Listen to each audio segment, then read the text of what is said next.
तो आज हम बात करेंगे मीन वैल्यू ऑफ एसी और आरएमएस वैल्यू ऑफ एसी। तो सबसे पहले बताओ मीन वैल्यू। मीन का मतलब क्या होता है? Average value. ठीक है, क्या होता है? Average value. और एक इसके बाद आएगा कौन सा? RMS value. RMS root mean square value. ठीक है, पहले बात करते हैं मीन वैल्यू यानी कि एवरेज वैल्यू की। तो एवरेज वैल्यू वो वैल्यू होती है जो ऑन एन एवरेज उतना चार्ज ट्रांसफर करे। कितना भाई? जितना एसी ने आधी साइकिल में चार्ज भेजा है उतना ही चार्ज जो डीसी भेजेगा उतने ही टाइम में, उस डीसी की वैल्यू को क्या कहते हैं? मीन वैल्यू ऑफ एसी कहते हैं। सही है भाई? ओके, तो it is that value of DC which sends same amount of charge over half cycle with constant rate as sent by AC with variable rate. AC ने आधी cycle में variable rate के साथ इतना चार्ज भेजा है, कितना डीसी उतना ही चार्ज भेजेगा उतने ही टाइम। सही है भाई? Okay, consider N AC circuit, AC current, sorry AC current assume करते हैं। एसी करंट में हम किसका फंक्शन मानते हैं? साइन का फंक्शन मानते हैं।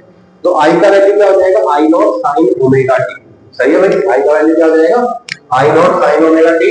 तो बोलो आई क्या होता है? डी2 बाई dt है ना। dt को इधर मल्टीप्लाई कर दो, dt इधर आ जाएगा, क्या आ जाएगा? dt is equal to I not sine omega t dt। So this is my dq।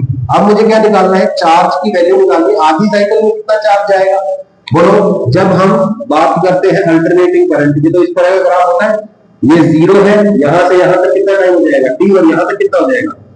t/2। अब मुझे बताओ आधी साइकिल में चार्ज उधर जाता है और आधी साइकिल में चार्ज उधर आता है। नेट चार्ज क्या होता है पूरी साइकिल में? जीरो। तो पूरी साइकिल का नहीं निकालना है अपने को, कहां से कहां तक निकालना है? यहां से लेके यहां तक का क्या करना है? चार्ज निकालना है। चार्ज निकालने के लिए क्या करूंगा? करंट वर्सेस टाइम ग्राफ का एरिया मुझे क्या देता है? चार्ज देता है। या फिर मैं कहूं कि भाई current is equal to charge per unit time, और टाइम को अगर मल्टीप्लाई कर दूंगा क्या देगा? आई इंटू टी, है ना। आसान भाषा में करंट को टाइम से मल्टीप्लाई किया तो चार्ज आएगा। ओके, अब डिफरेंशिएशन और डिफरेंशियल टर्म की बात हो रही है तो ऑब्वियसली लिमिट लगेगी। इसको इंटीग्रेट करते हैं, इसको भी इंटीग्रेट करते हैं, इंटीग्रेटिंग बोथ साइड्स। बोलो dq का इंटीग्रेशन q आ जाएगा। हमने कहां से कहां तक इंटीग्रेट करना है? 0 से t/2 तक, कि भाई यहां से लेके यहां तक कितना चार्ज सेंड किया है, राइट। तो हम बोलो 0 से t/2 तक इंटीग्रेट करते हैं। आई नॉट इज ए कांस्टेंट, बाहर निकाल लेते हैं। sin ओमेगा t dt, बोलो sin ओमेगा t dt।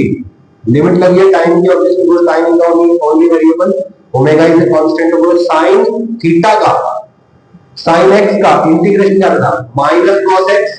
तो sin ओमेगा t का क्या आ जाएगा? Minus cos omega t divide by omega. ये जो टाइम के साथ यानी कि वेरिएबल के साथ जो भी मल्टीप्लाई होता है उससे डिवाइड करते हैं। डिफरेंशिएशन में मल्टीप्लाई होता है ना उससे, ऐसे इंटीग्रेशन में डिवाइड होता है। फिर भी मैं एक बार करके दिखा देता हूं आपको। जैसे फॉर एग्जांपल आप यहां क्या बोल सकते हैं? ये sin ओमेगा t, मैं कहता हूं कि ओमेगा t को आप क्या करेंगे? z अज्यूम कर ले। बोलो भाई अब इसको डिफरेंशिएट कर दो इक्वेशन को। ओमेगा इज कांस्टेंट बाहर निकालो, t का डिफरेंशिएशन dt, तो omega dt is equal to क्या आ जाएगा? dz। गलत तो नहीं बोल रहा हूं कुछ? अब बताओ ओमेगा को उठा के इधर दे दो, तो बोलो dt is equal to dz by omega.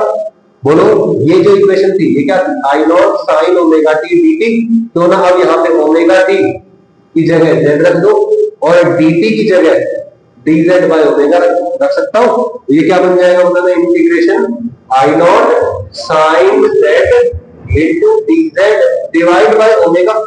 Omega बोला ये कांस्टेंट है, इसको बाहर निकाल दो। आई नॉट बाय ओमेगा बाहर, sine z dz minus cos z आ जाएगा।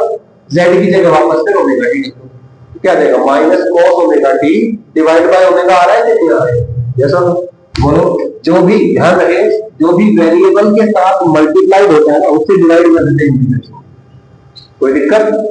लीनियर टर्म्स में, ठीक है। तो q का वैल्यू क्या आया भाई? I nought minus cos omega t by omega, 0 से कहां तक इंटीग्रेशन? t/2 तक।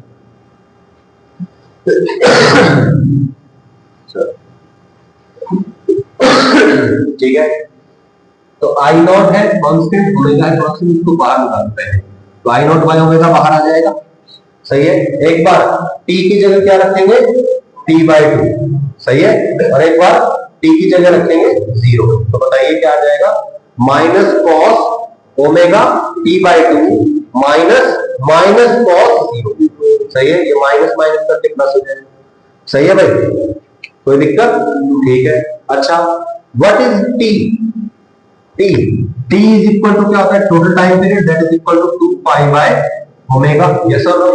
तो 2 पाई बाय ओमेगा रख दो इस t की जगह, ओमेगा 2 यहां आ गया, t की जगह 2 पाई बाय ओमेगा, ओमेगा से ये ओमेगा कट जाएगा, क्या आएगा बताना, 2 से 2 कटेगा, क्या बचेगा, माइनस कॉस पाई। तो minus cos pi, minus minus plus हो जाएगा, कॉस 0 1 होता है, तो 1, और ये माइनस ऑफ माइनस 2 हो जाएगा ये, यस और नो। बोलो I not by omega into, सही है, ओके, ये हो गया भाई। तो 2 I not by omega, omega की जगह आप क्या लिख सकते हैं, 2 पाई बाय टी, तो 2 पाई बाय टी आ गया, ये टी को ऊपर मल्टीप्लाई कर, सही है। बोलो आई नॉट टी, 2 से 2 कट जाएगा पाई, तो क्या आ जाएगा, आई नॉट टी बाय, सही है, कोई दिक्कत भाई। तो t/2 टाइम में एसी करंट कितना चार्ज सेंड कर देता है, कितना चार्ज सेंड कर देता है, I not t/5, this is the charge sent by AC in half cycle, यानी कि t/2 टाइम। अब इतना ही चार्ज डीसी करंट भी सेंड कर सकता है ना। Charge sent by DC in half cycle time में, t/2 टाइम में डीसी कितना चार्ज करता है, बोलो बोलो, current is equal to dq by dt, और idc is equal to dq by dt, formula तो सेम ही रहेगा। चाहो तो आप क्या कर सकते हो, current into time is equal to charge लिख सकते हो, कांस्टेंट, पर फिर भी idc is equal to dq by dt, ये कांस्टेंट है, dt को इधर मल्टीप्लाई कर दिया, idc इनटू dt इंटीग्रेट कर दो दोनों साइड, 0 से q, 0 से t/2 तक, भाई इसमें भी तो t/2 टाइम में उतना ही चार्ज आना चाहिए ना। तो बोलो यहां पे आएगा q is equal to idc constant है, बाहर निकाल दो, dt का इंटीग्रेशन t/2 माइनस 0 यानी t/2, सही है। तो कितना आ गया, q is equal to idc into t/2, कोई दिक्कत इसमें, बिल्कुल सिंपल है। तो बोलो this is the charge sent by DC and this is the charge sent by AC, तो ये दोनों चार्ज बराबर होने चाहिए, यस और no.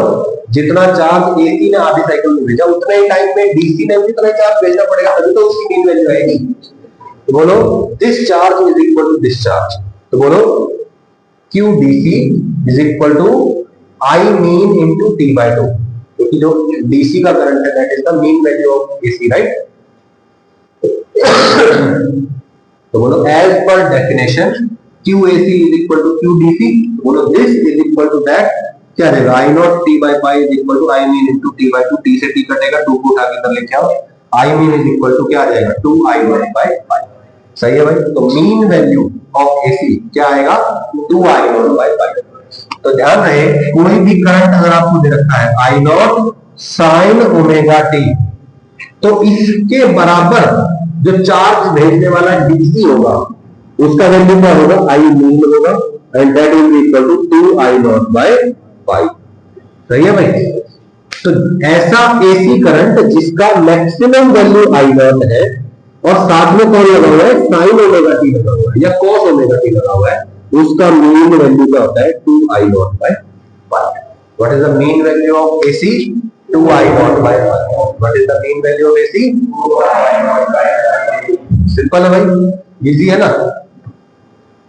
For the next half cycle, अगली आधी साइकिल में क्या होगा, बोलो एसी वापस करंट भेज देगा, बोलो वापस चार्ज भेजेगा, तो बोलो नेट चार्ज 0 हो जाएगा। For the next half cycle mean current is equal to minus 2 I not by 5, right. Full cycle के लिए, for full cycle net charge sent by AC is equal to 0, hence I mean for full cycle is equal to 0। Full cycle के लिए 0 होता है और half cycle के लिए 2 I not by 5 होता है। और ऐसे ही मीन ईएमएफ भी होता है, जैसे मीन करंट ऐसे ही मीन वैल्यू ऑफ ईएमएफ वो क्या होता है, P mean is equal to 2 E naught by 5, 2 I not by 5 की जगह 2 ई नॉट बाय 5 आ जाएगा। बोलिए भाई, कोई भी दिक्कत परेशानी समस्या, बिल्कुल सिंपल है। बोलो भाई,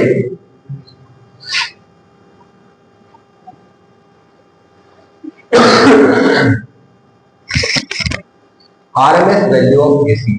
अब आरएमएस वैल्यू मतलब रूट मीन स्क्वायर वैल्यू, इसका नाम रूट मीन स्क्वायर क्या है, बात की है। फिलहाल it is related to heat, mean value average value of AC is related to charge and RMS value is related to heat. हमारे घर में बहुत सारे अप्लायंसेस होते हैं, हीटर हो गया है ना, बल्ब वगैरह हो गया, उन सब में क्या होता है, हीट प्रोड्यूस होती है। तो हीट प्रोड्यूस के हिसाब से हम डिसाइड करते हैं आरएमएस वैल्यू। ठीक है, तो डेफिनेशन देखो, it is that value of DC, it is that value of DC which generates the same amount of heat over full cycle will concentrate as generated by AC in same time with variable heat। क्या बोला, AC ने complete cycle में जितनी heat generate की, कितना DC current उतनी ही heat generate करेगा उतने ही टाइम। तो जितना डीसी उतनी हीट प्रोड्यूस करेगा, that value of DC is RMS value of AC. समझ में नहीं आया? मान लो कि आपके पास यहां पे एक अल्टरनेटिंग करंट है, ठीक है, इसने एक पूरी साइकिल में 5 जूल हीट प्रोड्यूस करवा दी। ठीक है, ऐसे ही आपके पास एक डीसी करंट है, इसने भी मान लो ये 1 सेकंड की साइकिल है, इसने भी 1 सेकंड में 5 जूल हीट प्रोड्यूस करवा दी। सही है, तो बोलो दोनों का हीट प्रोडक्शन सेम है ना, तो हम ये नहीं कहते कि जो एसी है that is I not sine omega T, ना, हम क्या कहते हैं कि इस एसी की आरएमएस वैल्यू उतनी है जितनी डीसी की वैल्यू, क्योंकि दोनों से हीट प्रोड्यूस कर रहे हैं। सही है, फॉर एग्जांपल मान लो ये है 311 मैक्सिमम, तो हम यहाँ पे क्या बोल देंगे कि 220 है, 220 या 230। सही है, कोई दिक्कत? हमारे घर में बिजली आती है, ठीक है, कितने वोल्ट की आती है? गलत बता रहे हैं, नहीं, अरे 220 220 की मैं बात ही नहीं कर रहा हूं। आपने जो बोला वो कौन सा वैल्यू है? क्या वो मैक्सिमम वैल्यू ऑफ एसी है? नहीं, वो आरएमएस वैल्यू ऑफ एसी। आप ऐसे समझिए, हम बोलते हैं कि हमारे घर में 220 वोल्ट बिजली आ रही है, 230 वोल्ट की बिजली आ रही है। असल में 230 वोल्ट की बिजली नहीं आ रही है, हमारे घर में तो एसी आ रहा है भाई, और एसी तो कंटिन्यूअसली चेंज करता रहता है। तो कौन सी वैल्यू बता रहे हैं हम? मैक्सिमम वैल्यू भी नहीं बता रहे हैं, हम कौन सी वैल्यू बता रहे हैं? RMS value. आरएमएस वैल्यू मतलब क्या? हम ये कह रहे हैं कि हमारे घर में 230 वोल्ट एसी आ रहा है, इसका मतलब ये है कि हमारे घर में अगर 230 वोल्ट डीसी आए तो भी हमारे घर में उतना ही हीट प्रोडक्शन होगा जितना एसी में अभी हो रहा है। अभी समझ में आया? तो what is RMS value? It is that value of DC जो same amount of heat produce करती है जितना एसी ने किया है फुल साइकिल। ऐसे ही मीन वैल्यू में क्या होता है? चार्ज। मैं कहता हूं कि जो एसी साइकिल है वो आधी साइकिल में 1 कूलम चार्ज भेजती है। आधी साइकिल मान लो आधी सेकंड की, तो आधी सेकंड में 1 कूलम चार्ज भेज रहा है डीसी। उतना ही चार्ज अगर एसी भेजेगा तो मैं कहूंगा कि वो AC is equivalent to this DC. तो उस एसी की मीन वैल्यू इस डीसी के बराबर है जिसने सेम चार्ज भेजा। रिपीट करूं? बोलिए, नहीं ना? ठीक है, तो बोलो वैल्यू ऑफ डीसी जो क्या करता है? Same amount of heat generate करता है फुल साइकिल में कांस्टेंट रेट के साथ जितना एसी ने सेम टाइम में किया है वेरिएबल रेट के साथ। सही है भाई? अच्छा, consider an AC current. AC current assume करिए I is equal to I naught sine omega t. ठीक है, करंट है हमारे पास, अल्टरनेटिंग करंट है। अब इसकी हीट प्रोड्यूस निकालनी है। हीट प्रोड्यूस का फॉर्मूला बोलो I square R T. Yes और नो? इतना ही होता है ना? हीट प्रोड्यूस का फॉर्मूला होता है I square R t. Okay, तो मैं कहता हूं कुछ dt टाइम में dh हीट प्रोड्यूस होगा। Heat is equal to I square R into कितना टाइम लगता है dt टाइम में, तो dh amount of heat produce होगा। सही है भाई? ओके, अब इस dh की जगह सॉरी dh रहेगा, I की जगह क्या लिख देंगे? I naught sine omega T. सही है भाई? इतने करंट ने dt टाइम में इतनी हीट प्रोड्यूस की है। अब टोटल हीट निकालनी है तो इंटीग्रेट करेंगे। बोलिए भाई, इंटीग्रेट करने चल पड़ेगा। dh का इंटीग्रेशन तो h आ जाएगा। यहां पे कुछ कांस्टेंट चीजें दिख रही हैं, I not square constant, r is constant, बाहर निकाल दो, I नॉट स्क्वायर r बाहर आ जाएगा। बोलो कंप्लीट साइकिल में कितनी हीट प्रोड्यूस की है ये चाहिए, तो इंटीग्रेशन कहां से कहां तक होगा? 0 से कैपिटल T तक इंटीग्रेशन कर दिया इंटीग्रेशन। बोलो भाई, अच्छा अंदर कौन बैठा है, sine square omega t dt। अब साइन स्क्वायर का डायरेक्टली हमको इंटीग्रेशन याद नहीं होता है, हमें तो सिंपल सिंपल टर्म्स के इंटीग्रेशन याद है। तो हम क्या करेंगे, सिंपल सिंपल टर्म्स में इसको सॉल्व करने की कोशिश करते हैं। तो मैंने साइन स्क्वायर थीटा का फॉर्मूला लिख दिया 1 माइनस cos 2 थीटा बाय 2 वाला फॉर्मूला याद करो। 1 minus cos 2 theta is equal to क्या होता है, साइन स्क्वायर थीटा। यहां एंगल डबल है, यहां एंगल आता है। तो बताओ अगर थीटा की जगह क्या लिख दूं, ओमेगा टी, तो यहां कितना हो जाएगा, तो यहां 2 होता है और 2 को उठा के फिर यहां लगा दो, सही है। क्लियर हो गई बात, ठीक है। तो साइन स्क्वायर ओमेगा टी की जगह लिखेंगे 1 minus cos 2 omega t divide bye, अब इस 2 को चाहो तो बाहर निकाल दो पहले, आई नेट स्क्वायर आर बाय 2 हो जाएगा। अच्छा ये 1 इंटू डी टी कर दिया, ये dt आ गया, और यहां क्या आ जाएगा, minus cos 2 omega t into dt, तो minus cos 2 omega t into dt है ना, इस ब्रैकेट को ओपन कर दिया बेसिकली, ठीक है भाई। तो बोलो यहां पे क्या आएगा, dt का इंटीग्रेशन t, बोलो अब ये तो कांस्टेंट आ चुका है, कॉमन आ चुका है बाहर, ये बचा हुआ। अच्छा भाई ठीक है, मुझे बताइए dt का इंटीग्रेशन 0 से t तक कैपिटल T हो जाएगा, t माइनस 0 करके cos 2 ओमेगा टी, ये माइनस यू का यू रहेगा, cos का integration sin 2 omega T, 2 omega T, t के साथ कौन है 2 ओमेगा, तो 2 ओमेगा से डिवाइड हो जाएगा, कोई दिक्कत नहीं। 0 से कहां तक, कैपिटल T तक, ओके। अब t की जगह कैपिटल T रख दो, सही है, रख दो, क्या आएगा बताना, ये 2 ओमेगा कांस्टेंट है बाहर 1/2, यहां क्या आएगा बताना, sine 2 omega capital T, sine 2 omega capital T minus sine 0 है ना, ओमेगा की जगह एक बार 0 रखेंगे, ओके। साइन 0 तो 0 हो जाएगा, तो 0 ही पढ़ा, ठीक है। यहां क्या आएगा बताओ, टी की जगह क्या लिख सकता हूं, 2 पाई बाय ओमेगा, ओमेगा से ओमेगा कटेगा, क्या आएगा 4 पाई, साइन 4 पाई 0 होता है, तो ये वाली टर्म क्या हो जाएगी, यहां क्या बचेगा, सिर्फ और सिर्फ कैपिटल टी, तो बोलो I nought square R by 2 into T बचेगा, यस और नो, कोई दिक्कत भाई।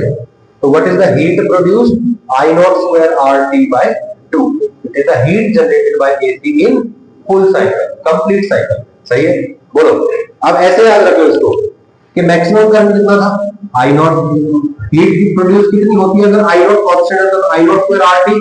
अब जो ऐसे होता है ना, ऐसे उसकी एवरेज वैल्यू ले लो, 1/2 लग जाता है, ध्यान रहे, साइन स्क्वायर ओमेगा टी, इसकी जब आप एवरेज वैल्यू लेंगे क्या आएगा, 1/2 आता है। अभी आगे फिर से आएगा ये चीज, साइन स्क्वायर की एवरेज वैल्यू 1/2, कॉस स्क्वायर की average value 1/2, sign omega T की 0, कॉस ओमेगा टी की 0, ठीक है भाई।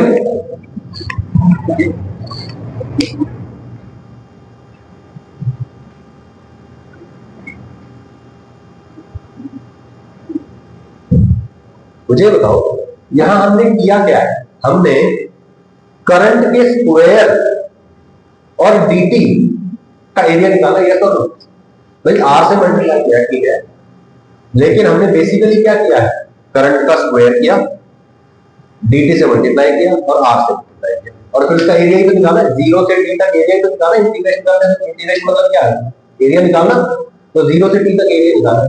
मैं कहता हूं सारा मिला मिलू के कितना आया, 2 से डिवाइड हो गया, यस और नो। अब पिछले वाले केस में चलते हैं, यहां पे क्या हो रहा था, नेट फुल साइकिल में कितना था, कितना एवरेज वैल्यू आ रहा था, 0, क्योंकि यहां क्या हो रहा था, सिंपली करंट का इंटीग्रेशन हो रहा था, आई डी टी हो रहा था, बोलो भाई करंट का एवरेज वैल्यू, तो बोलो जितना पॉजिटिव एरिया है उतना ही नेगेटिव एरिया है, यस और नो। तो पॉजिटिव और ये नेगेटिव मिला के टोटल क्या करते, 0 से t तक 0, यस और नो, तभी तो पूरी साइकिल में 0 होगा। लेकिन जब हम अगले वाले पार्ट में स्क्वायर कर देते हैं, आई नॉट स्क्वायर कर दिया हमने, तो क्या होता है बोलो, ये हो गया करंट।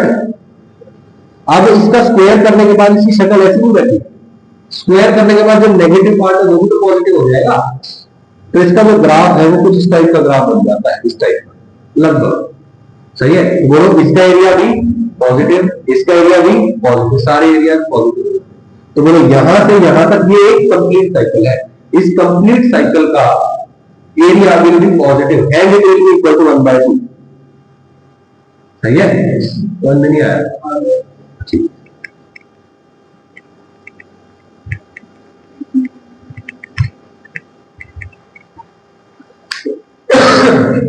ठीक है भाई, ओके। तो बोलो what is the heat produced, I not square RT by 2। सही है, ओके। अब इतनी ही हीट मुझे जनरेट करवानी है किसके द्वारा, डीसी करंट के द्वारा। बोलो heat generated by DC in 0 से t टाइम, फुल साइकिल में डीसी ने कितनी हीट जनरेट की, मैं कहता हूं DH equal to IDC square RT।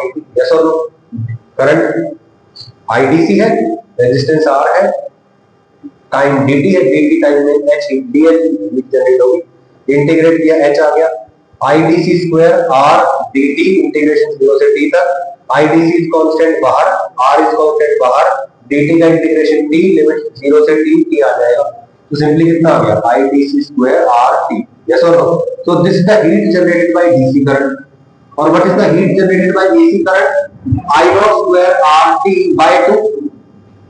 अब दोनों की हीट बराबर होनी चाहिए, जितनी हीट डीसी में जनरेट की उतनी हीट एसी में जनरेट की होनी चाहिए, तो heat generated must be same by both AC and DC, दोनों को इक्वल रख दो। I not square RT by 2 equal to IDC square RT, RT RT cut जाएगा, क्या आएगा IDC square equal to I not square by 2। बोलो root ले लो दोनों साइड, क्या आ जाएगा, स्क्वायर स्क्वायर कट जाएगा, यहां रूट आ जाएगा, तो IDC equal to I naught by 2। सही है भाई, कोई दिक्कत? रूट 2 मतलब क्या, 1.414, 1 डिवाइड बाय 1.414 इज 0.707। सही है भाई, 1/2 इज 0.707।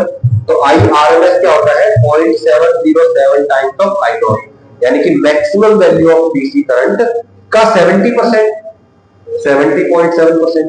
ऐसे ही VRMS भी होता है ना, RMS वोल्टेज, ये भी कितना होता है, 70.7% of peak voltage of AC. तो नहीं आया, that is also V naught by root. So VRMS is equal to V naught by root 2, IRMS is equal to I naught by root. सही है भाई, कोई दिक्कत? अब हमारे घर में जो हम बोलते हैं ना कि 220 वोल्ट एसी सप्लाई आती है, तो ये जो 220 वोल्ट एसी सप्लाई है ना, ये 220 volt is actually RMS value. What is this, RMS value, मतलब ये वैल्यू जो गिवन है आपको, this is RMS value and not the peak value. सही है, पीक वैल्यू कितनी होगी बोलो, अगर मैं कहूं कि VRMS इज इक्वल टू क्या होता है, V नॉट बाय रूट 2 होता है ना। अब VRMS कितनी गिवन है आपको, 220 वोल्ट गिवन है आपको, रूट 2 को मल्टीप्लाई करो तो इंटू रूट 2 हो जाएगा, तो V नॉट कितना आ गया, 311 वोल्ट आ गया।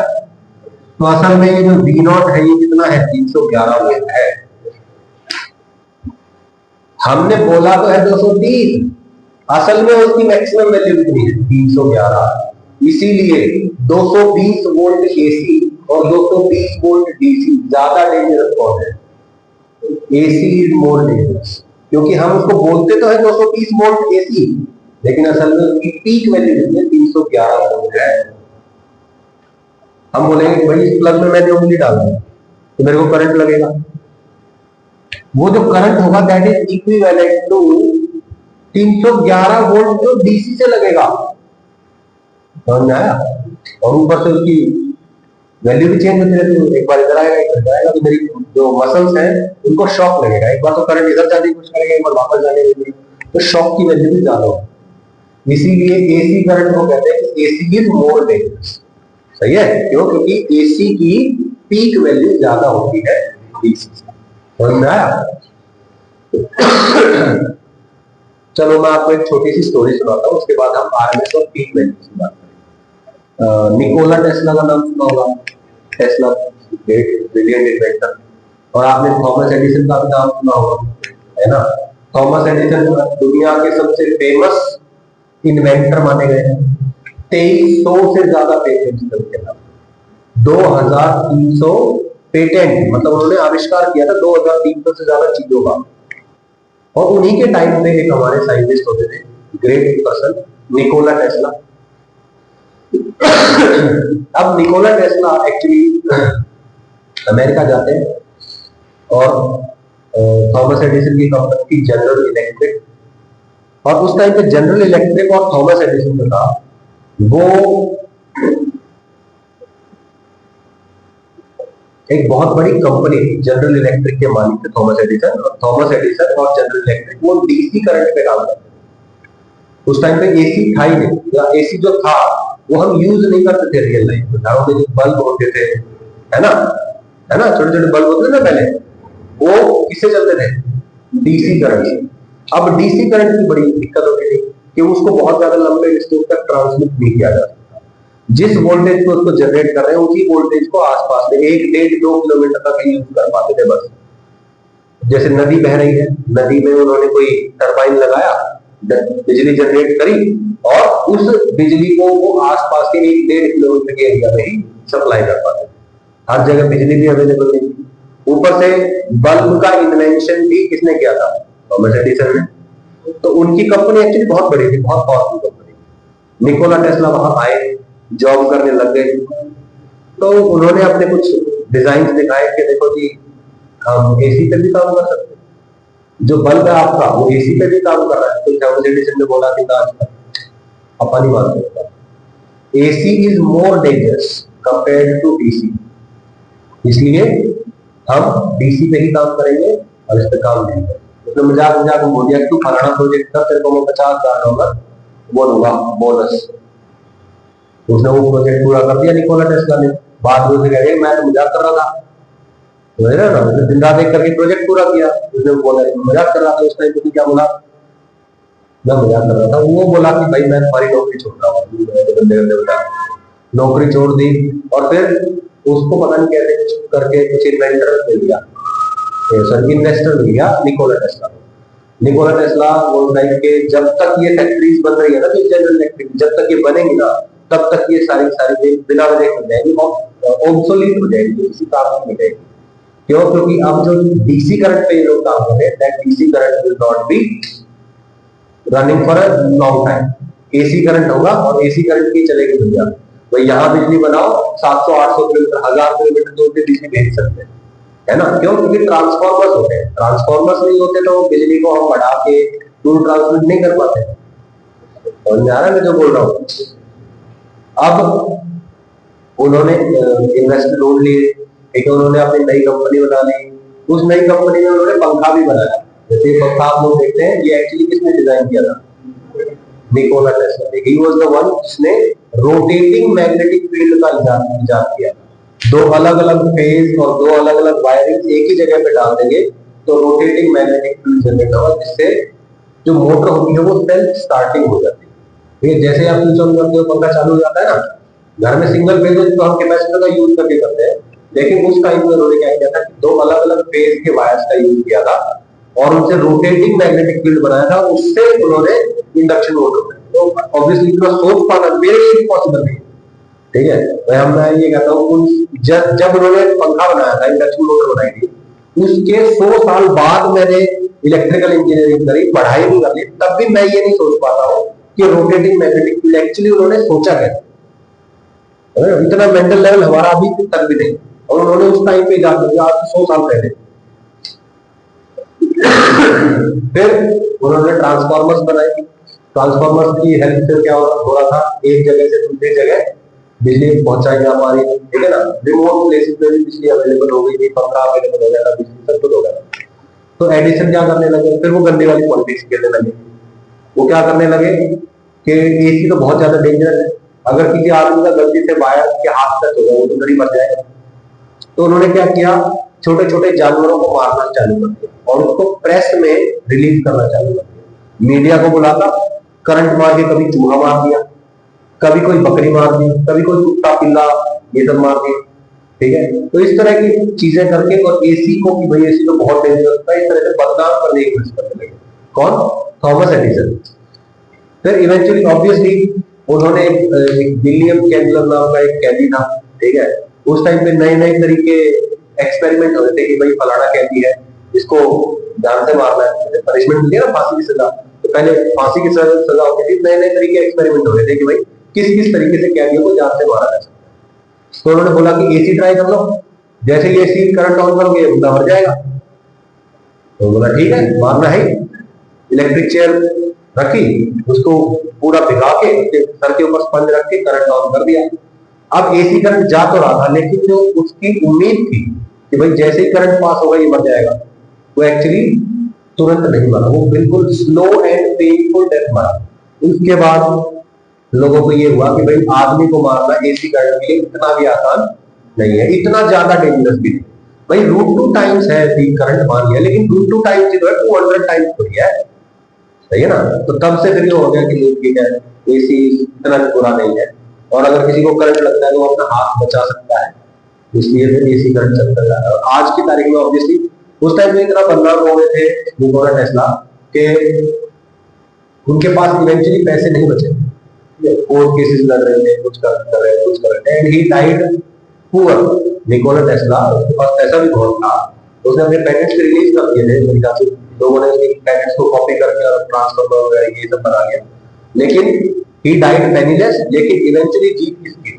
जीत हुई निकोला टेस्ला, क्योंकि आज की तारीख में हर घर में क्या होता है, ठीक है। हाँ, एसी जो होता है ना, इसका सबसे बढ़िया क्या है कि इसकी वोल्टेज घटा बढ़ा सकते हैं ट्रांसफार्मर की मदद से।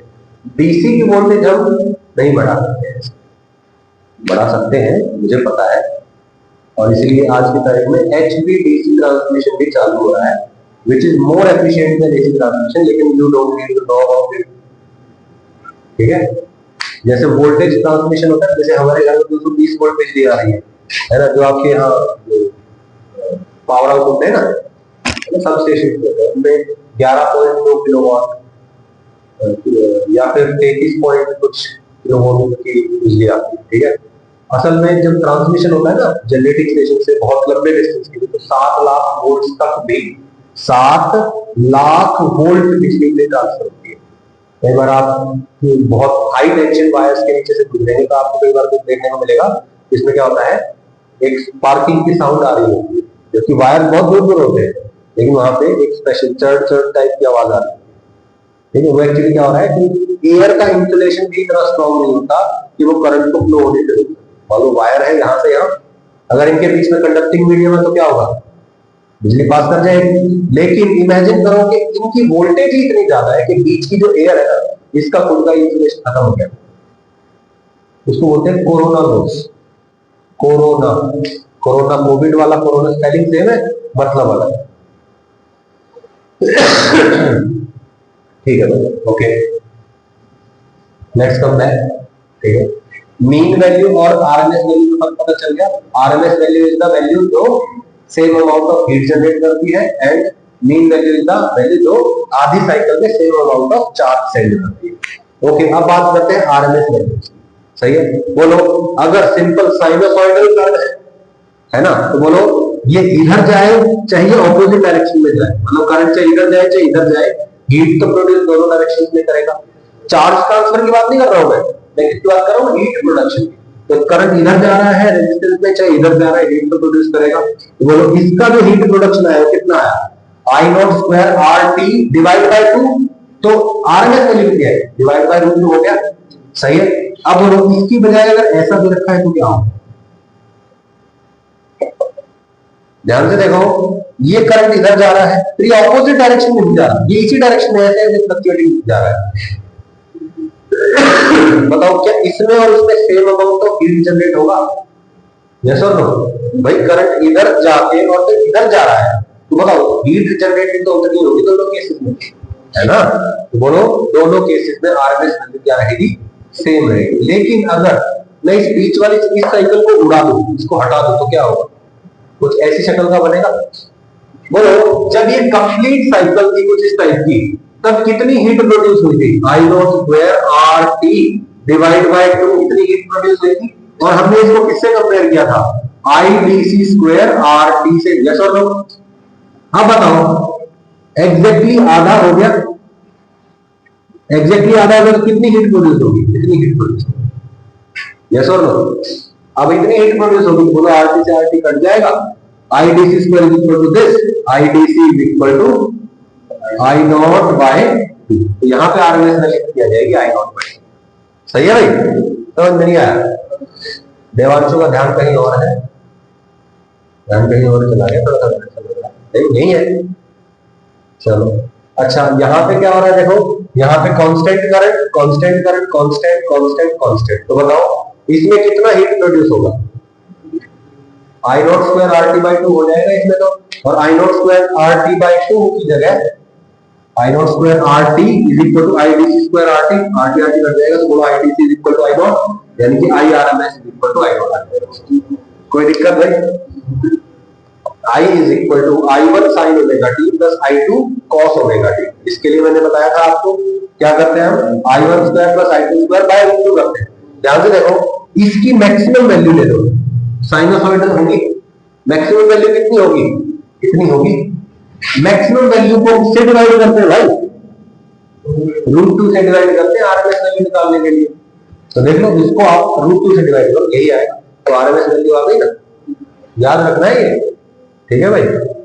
ओके, कोई भी फंक्शन है आपका, कोई भी फंक्शन है, चाहे वो करंट है चाहे कुछ भी है, कोई भी मैथमेटिकल फंक्शन भी है अगर आपके पास, तो उसकी एवरेज वैल्यू कैसे ली जाती है? उसकी एवरेज वैल्यू ली जाती है, एफ लगाया, उसके साइड में ये ब्रैकेट्स लगा दी इस तरह, एक लेस देन एक ग्रेटर देन, ऐसे, ठीक है? इसको बोलते हैं एफ एवरेज। उसको निकालने का तरीका क्या है? फंक्शन को टाइम से मल्टीप्लाई करो और लिमिट ले लो t1 से t2 तक, ठीक है? ये फंक्शन का टाइम के साथ मल्टीप्लिकेशन का प्रोडक्ट दे देगा, राइट? डिवाइड बाय टाइम से ही डिवाइड करो, सही है? क्या आ जाएगा? t1 से t2। So what is this? This is the average value. How do you find the average value? Function time divide by time, सही है भाई? ओके, तो मीन करंट कैसे आएगा बोलो? आई की जगह एफ की जगह कौन आ गया? आई एवरेज, बोलो F D T, I D T divide by time, हो गया ना? सही, ऐसे ही हमने निकाला है। आप चाहो तो I is equal to I not sine omega T रख के देखो, 2 I not by pi value आती है, ठीक है? ऐसे ही RMS value of any function, RMS value लेनी है, आरएमएस वैल्यू मतलब रूट मीन स्क्वायर वैल्यू। ये असल में क्या होता है? Root of mean of square value, समझ में आया? तो असल में क्या हो रहा है? रूट किसका रूट? मीन का रूट। मीन किसका? स्क्वायर का मीन। तो असल में हम क्या करते हैं? फंक्शन का स्क्वायर कर देते हैं, फंक्शन के स्क्वायर के मीन का रूट ले लेते हैं, ऐसे निकाली जाती है आरएमएस वैल्यू। कोई भी फंक्शन, जनरल फंक्शन के लिए अगर कभी आगे चल के कुछ डिफिकल्ट क्वेश्चन आ जाए तो इस तरीके से करते, क्या करेंगे? एफ आरएमएस इक्वल टू देखो root of mean of square, square के मीन का रूट, सही है? अब बताओ, रूट ले लिया तो ये बाहर पूरा बड़ा रूट रहेगा। किसी भी चीज का मीन कैसे लेते हैं? मीन कैसे लेते हैं? ऐसे लेते हैं, जिस चीज का मीन ले रहे हो उसको टाइम से मल्टीप्लाई करके टाइम से डिवाइड करते हैं। बोलो, यहाँ पे एफ का मीन, एफ स्क्वायर का मीन लिया जा रहा है, एफ स्क्वायर को dt से मल्टीप्लाई किया, dt से डिवाइड किया, सही है? ये आ गया एफ स्क्वायर का मीन, स्क्वायर का मीन का रूट आ गया, सही है? सेम टू सेम आप आई आर एम एस के लिए कर सकते हैं, बस एफ की जगह आई आ जाए, आई स्क्वायर dt 0 से t डिवाइड बाय और पूरे का, सही है भाई? कोई दिक्कत? What is the video length? 38, okay, we have some time. Shortcut for averages, average के लिए क्या करना है, ठीक है भाई? एवरेज लेने के लिए आपको बेसिकली क्या करना है? आपको एरिया लेना है। अगर सिंपल फंक्शन का एवरेज है तो आप क्या करेंगे? ऊपर वाला एरिया और नीचे वाला एरिया दोनों को देखेंगे। फॉर एग्जांपल इसकी बात करते हैं, बोलो यहां से लेके यहां तक एवरेज कितना है? 0 एवरेज है भाई। जितना ग्राफ ऊपर है उतना ही ग्राफ नीचे है, तो हम क्या बोलेंगे? एवरेज इज 0, सही है? अच्छा,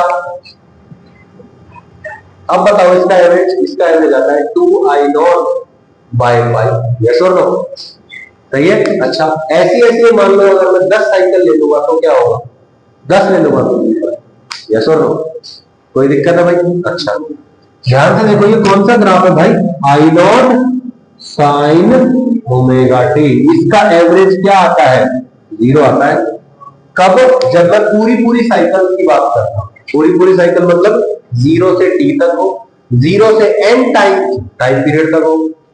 ये एक साइकिल हो गई ना, तो n टाइम्स साइकिल में भी क्या होगा, 0 ही एवरेज आएगा। या 0 से t यानी कि बहुत लार्ज टाइम के लिए तो भी एवरेज आउट होगा, कितना हो जाएगा वो, 0 हो जाएगा। जितना ऊपर ग्राफ होगा उतना ही नीचे जाएगा। ठीक है भाई, ये फंक्शन है इन सब के लिए, 0 से t, 0 से n या 0 से लार्ज टाइम तक। Sign omega T plus five हो गया, क्योंकि साइन ओमेगा टी उसका एवरेज क्या आता है, 0। देखो साइन ओमेगा टी है, उसका एवरेज तो लिया हुआ है ना, बोलो साइन ओमेगा टी का एवरेज 0 से t टाइम तक हो, तो 0 से n टाइम्स t टाइम तक हो, हमेशा एवरेज क्या आता है, 0। Similarly cos omega T plus five के लिए भी 0 आएगा, क्योंकि कॉस का ग्राफ जितना ऊपर होता है उतना नीचे होता है, या तो no. Sine omega t into cos omega t, इसका भी क्या आएगा, 0। कैसे आएगा, देखो sine omega t into cos omega t, कवर में कहता हूं इसको लिखो 2 into sine omega t cos omega t divide by 2 लिख दो इसको। भाई sine omega t cos omega t है ना, 2 के ऊपर नीचे मल्टीप्लाई कर दिया, ये क्या बन गया, साइन 2 थीटा का फॉर्मूला हो गया, ये बन गया साइन 2 ओमेगा टी का एवरेज डिवाइड बाय 2। ध्यान से देखो इसका एवरेज कितना बनेगा, 0 ही तो बनेगा। साइन थीटा का तो ग्राफ हो, तो उसका एवरेज भी क्या हो जाएगा, 0। अच्छा तो याद रहे, साइन हो कॉस हो या साइन इंटू कॉस हो, उनका एवरेज क्या आएगा, 0। साइन स्क्वायर का एवरेज 1/2, कॉस स्क्वायर का एवरेज 1/2। सही है, ओके। अब इसका डायरेक्टली एप्लीकेशन करते हैं क्वेश्चन में।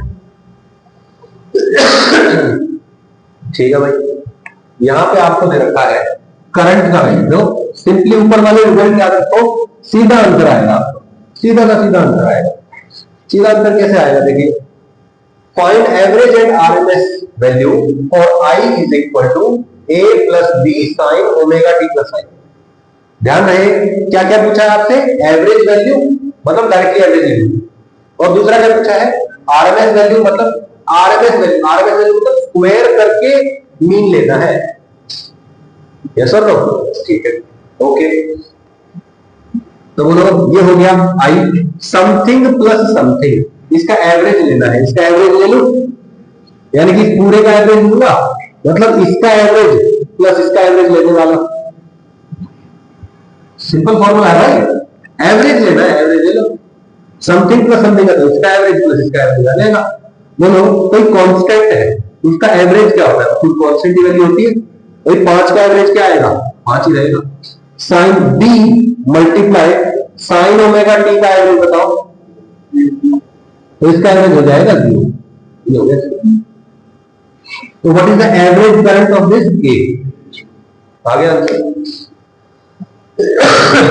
आई average is equal to A plus 0। सही है, आई आरएमएस चाहिए, आरएमएस मतलब root of mean of square, तो स्क्वायर करो, उसका मीन ले लो और उसका रूट ले लो।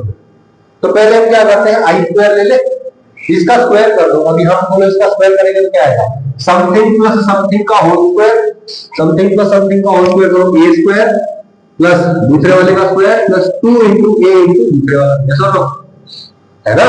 ठीक है भाई, अब इसका एवरेज ले लो, बोलो अपने को इसका स्क्वायर करके एवरेज लेके रूट करना है, तो बोलो इसका स्क्वायर कर दिया, अब इसका एवरेज कर दो, तो इसका एवरेज कांस्टेंट है, ए स्क्वायर ही रहेगा। बोलो b square into sine square omega t होता है, इसका एवरेज कितना है, 1/2, तो इसका एवरेज हो जाएगा 1/2, तो बी स्क्वायर बाय 2, और बोलो 2a भी कहा, साइन ओमेगा टी का एवरेज 0 यहां पे आ जाएगा। सही है भाई, अब इसका रूट भी लेना पड़ेगा, इसका रूट ले लो, A square plus B square by 2। समझ नहीं आया, बहुत कॉम्प्लिकेटेड चीज बता दी आपको आज, नीट के क्वेश्चन में आ सकता है इसी साल, अभी बता दिया, find the RMS value of फलाना। समझ में आया, एक क्वेश्चन है धमाकेदार, बस इससे आगे नहीं आता। ओके, अब सर्किट एलिमेंट, अब यहां से बात चलती है कि जो आपके डीसी सर्किट्स है उसमें आपने रेजिस्टेंस लगा के देख लिया, कैपेसिटेंस लगा के देख लिया, इंडक्टेंस लगा के देख लिया। अब अगर यही तीनों चीजें एसी सर्किट में लगा दी जाएगी। मतलब फ्लक्चुएटिंग वोल्टेज के सामने रेजिस्टेंस कनेक्ट कर दे तो क्या होगा, इंडक्टेंस कनेक्ट कर दे तो क्या होगा, और कैपेसिटेंस कनेक्ट कर दे तो क्या होगा। तीनों केस में अलग अलग। ठीक है, सबसे पहले हम रेजिस्टेंस कनेक्ट करते हैं, ठीक है, इसके बाद हम इंडक्टेंस कनेक्ट करते हैं, और उसके बाद ये कैपेसिटेंस कनेक्ट करते हैं। ठीक है, अब देखो तीनों में खेल अलग है। खेल कैसे अलग है? रेजिस्टेंस बोला भाई मैं ठहरा सीधा साधा, रेजिस्टेंस क्या बोला भाई, मैं बोलूं सीधा साधा इंसान हूं, मेरे को कुछ नहीं चाहिए भाई, मेरे को ना बहुत शांति से जिंदगी जीनी, मेरे को बहुत प्यार से रहना है, मेरे को ना अपने लिए कोई प्रॉब्लम चाहिए, ना मैं किसी और के लिए प्रॉब्लम क्रिएट करूंगा, तो मुझे जैसा वोल्टेज दोगे मैं तुम्हें वैसा ही करंट। मतलब जब तुम मुझे चेंज मतलब चेंज वोल्टेज दोगे, अलग वोल्टेज दोगे, मैं तुरंत ही करंट अपने अंदर से वैसा ही फ्लो कर दूंगा भाई। ना ये क्या करता है, सिर्फ करंट को धीमा तेज कर सकता है, यस, ये करंट को रोक तो नहीं सकता है ना। तो ये क्या बोलेगा कि भैया तुमने मेरे अक्रॉस 1 वोल्टेज लगाया तो तुरंत को उसके हिसाब से करंट दूंगा, ठीक है, अपने अंदर से उसी के हिसाब से करंट पास कर दूंगा। तुमने एकदम से 5 वोल्ट कर दिया तो मैं 5 वोल्ट के हिसाब से देने लगूंगा, तुमने 10 वोल्ट कर दिया 10 के हिसाब से लगूंगा, तुमने 0 कर दिया 0 कर दूंगा। भाई तुम जैसा कहोगे मैं तो वैसा ही करूंगा। कौन बोला? मतलब जैसे जैसे वोल्टेज चेंज होगा तुरंत ही करंट भी चेंज हो जाएगा। यानी कि जैसे ही वोल्टेज इंक्रीज होगा रेजिस्टेंस करंट के साथ साथ चेंज हो जाएगा, वोल्टेज और इंक्रीज होगा करंट के साथ साथ हो जाएगा, जैसा लोग वो घटेंगे तो साथ साथ घटेंगे, बढ़ेंगे तो साथ साथ बढ़ेंगे। यानी कि current and voltage are always moving together, उनमें आगे पीछे कुछ नहीं होगा। अच्छा जी, फिर कौन आ गया? बदमाश आ गया। कौन? इंडक्टर। बदमाश, बदमाश कंपनी, भाईचारा भाईचारा उनका ये आ गया। बोला भाई ओ टोल दे के जाना पड़ेगा, टोल दे के। क्या बोला? टोल दे के जाना पड़ेगा। मतलब तू आएगा मैं तेरी मानूंगा नहीं, मैं तो पहले मैं रोक, मेरा काम ही है रोकने का, मैं तो सिक्योरिटी गार्ड हूं, मेरा काम है रोकने का। मतलब तू आएगा पहले देखो कौन है, क्या है, क्या चाहिए, क्यों चाहिए, कहां जाना है, किससे मिलना है, अच्छा ठीक है जाते, समझ में? देर लगा दी, सही है। तो ये क्या करता है, इसका आपको पता भी है इंडक्टेंस क्या करता है, जैसे ही करंट चेंज करने लगता है ये कहता है भाइयों इंडक्टर है कौन, आपका करंट को चेंज जल्दी से नहीं होने देते। याद आया? तो इंडक्टर क्या बोलेगा कि अपन करंट को चेंज नहीं होने देना चाहते, धीरे धीरे करंट चेंज होने के बाद तेरी नहीं चलेगी मेरी चलेगी। समझ में आया? तू धक्का मारेगा मैं धक्का मारूंगा, तू थप्पड़ मारेगा मैं थप्पड़ मारूंगा, वैसे वाला है। समझ में आया ना? ठीक है, तब बताओ ये कौन है? AC source. इसका तो काम ही है कंटिन्यूअसली वोल्टेज चेंज होती रहेगी, इसकी वोल्टेज कंटिन्यूअसली चेंज होती रहेगी। ये क्या बोलेगा? मोबाइल आजा है ना, कंटिन्यूअसली ये भी क्या करेगा? करंट का चेंज का अपोज करेगा, सही है। तो जब भी ये वोल्टेज एकदम से बढ़ाने की कोशिश करेगा तो ऐसे कैसे बढ़ाएगा? फिर ये बोलेगा कि अच्छा तू बढ़ने दे रहा है घटा दो, इसकी घटेगी ना, जब ये घटाएगा तो बोलेगा अच्छा आगे जाओ। समझ में आया ना? चेंज का अपोज करता है ना ये। तो बेसिकली क्या हो रहा है, जब ये वोल्टेज बढ़ाएगा तो ये बोलेगा ना भाई मैं तो करंट को नहीं जानता, फिर ये जब वोल्टेज को घटाएगा तो ये बोलेगा कि नहीं आगे आगे आगे। समझ में आया ना? चेकिंग करके जाने देता है ना ये। तो इसमें क्या होता है, वोल्टेज जल्दी बढ़ जाती है और करंट बाद में चेंज होता है, सही है। यानी कि इसमें करंट लैग करता है। समझ में आया? तो इंडक्टर में करंट क्या होगा? लैग करेगा। रेजिस्टेंस में करंट और वोल्टेज साथ साथ चेंज होते हैं। इंडक्टर के अक्रॉस जो वोल्टेज लगी हुई है और जो करंट पास कर रहा है इंडक्टर से, उन दोनों में there will be some phase difference, and the phase difference is 90 degree. What is the phase difference? 90 degree. Current पीछे चलेगा, वोल्टेज इसका आगे चलेगा, क्योंकि अलाउ नहीं करता ना एकदम से करंट को चेंज करना। फिर आ गया कौन? दूसरे टाइप का बदमाश, सही है। ये बोला कि ना भाई मैं तो इंडक्टर की मानता ही, इंडक्टर से तो उल्टा काम करता है। तो ये क्या करता है? इंडक्टर बोला कि करंट पीछे चलेगा, ये बोलेगा ना भाई करंट आगे चलेगा, वोल्टेज बाद में। ये प्री अप्रूव करने वाला आदमी है कि पहले काम कर लो बाद में फॉर्मेलिटी होती है। तो इसने क्या बोला, मैं वोल्टेज चेंज कर रहा हूं ना, ठीक है तू वोल्टेज चेंज कर लेता है यार, कोई दिक्कत नहीं, तू पहले ही आने दे करंट को। तो इस केस में क्या होता है, वोल्टेज के बढ़ने से पहले ही करंट ये खींच लेता है, मतलब इसमें करंट आगे चलेगा, वोल्टेज पीछे चलेगा। इंडक्टर में करंट पीछे चलेगा, वोल्टेज आगे चलेगा, और रेजिस्टेंस में दोनों साथ साथ। याद करने का तरीका है, कैपेसिटर से बनता है C for capacitor, C for current और लीड, मतलब कैपेसिटर में करंट लीड करता है, करंट आगे चलता है, वोल्टेज पीछे चलेगा। इंडक्टर में उल्टा हो जाएगा, वहां पे करंट पीछे चलेगा और रेजिस्टेंस में साथ। तो हम ये circuit elements see tomorrow. Thank you for your time.